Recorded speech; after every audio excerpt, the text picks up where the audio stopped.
कोपरगाव विधानसभा मतदारसंघाचं राजकारण मोठ्या नाट्यमय वळणावर पोहोचलंय। गेली 10 वर्ष भाजपाचं संघटन आणि पक्षवाढीसाठी कोल्हे घराण्याचं योगदान राहिलंय। सध्याच्या राजकीय परिस्थितीत महायुती निर्माण झाली आणि त्यात अजितदादा पवार यांची एंट्री होऊन अनेक मतदारसंघात समीकरण बदललं। तोच पेच कोपरगाव मतदारसंघात निर्माण झालाय। हा पेच सोडवण्यासाठी उपमुख्यमंत्री देवेंद्र फडणवीस यांनी स्नेहलता कोल्हे यांच्याशी चर्चा केली। त्यानंतर थेट केंद्रीय मंत्री आणि भाजपा महाराष्ट्र प्रभारी भूपेंद्र यादव यांनी देखील हा पेच सोडवण्यासाठी कोल्हे यांच्याशी चर्चा केली। थेट आता दिल्लीतून सूत्र हलून कोल्हे पक्षातून जाता कामा नये, कारण विवेक कोल्हे यांच्यासारख्या युवा धाडसी चेहरा आपल्या सगळ्यांसाठी महत्त्वाचा आहे, अशी भूमिका आता समोर आलेली आहे। आजवर कोल्हे कुटुंबाचा राजकीय प्रवास पाहता तो नेहमी निष्ठेचा आलेख वाढवणारा राहिलाय। गेल्या निवडणुकीत भाजपच्या उमेदवार माजी आमदार स्नेहलता कोल्हे यांचा अवघ्या 450 मतांनी 2019च्या निवडणुकीत पराभव झाला होता।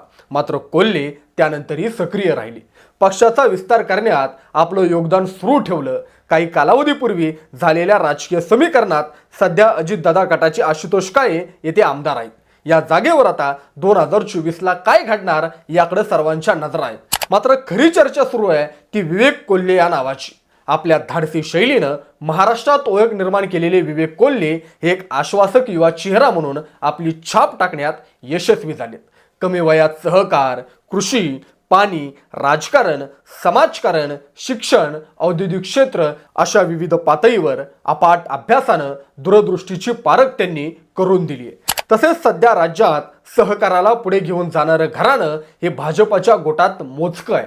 त्यामध्ये कोल्हे, पाटील, विखे अशी निवडक मंडळी या क्षेत्रात आहे। त्यातली त्यात हर्षवर्धन पाटील यांनी अलीकडेच पक्षाची साथ सोडली आणि हातात तुतारी घेतली आहे। त्यामुळे निर्माण झालेली पोकळी विवेक कोल्हे आपल्या अभ्यासू शैलीनं भरून काढू शकतात, हे भाजपानं हेरलेलं आहे।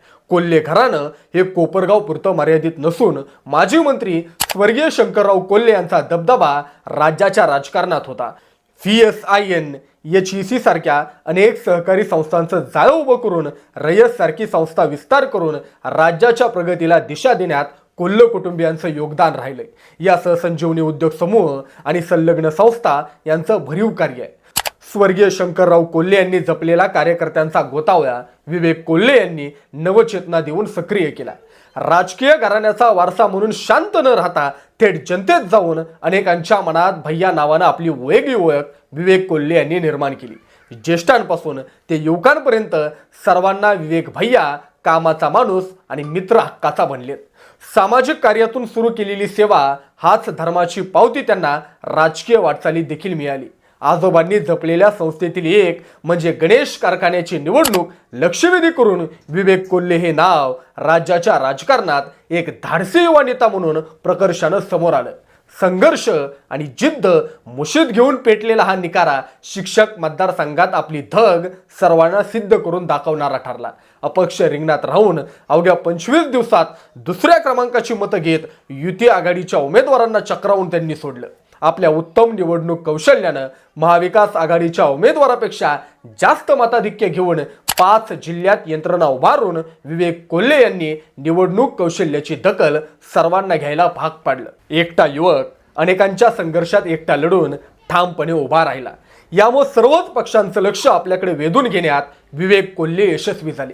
कमी वयात नेतृत्व गुणांची ओळख सर्वांना करून दिली। यासह सर्व पक्षांच्या प्रमुखांना देखील आपली दखल घेण्यास भाग पाडलं।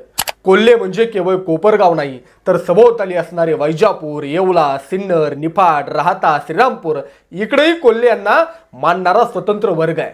यामुळे सर्वच पक्षाच्या शेजारील तालुक्यातील इच्छुक उमेदवारांनी आपापल्या नेत्यांना कोल्हे आमच्या विजयाचं गणित जुळवू शकतात असा सांगावा धाडल्यानं विवेक कोल्हे यांना अधिक महत्त्व अधोरेखित झालेलं आहे। नगर नाशिकमध्ये नात्या गोत्यांचं मोठं जाळं आहे।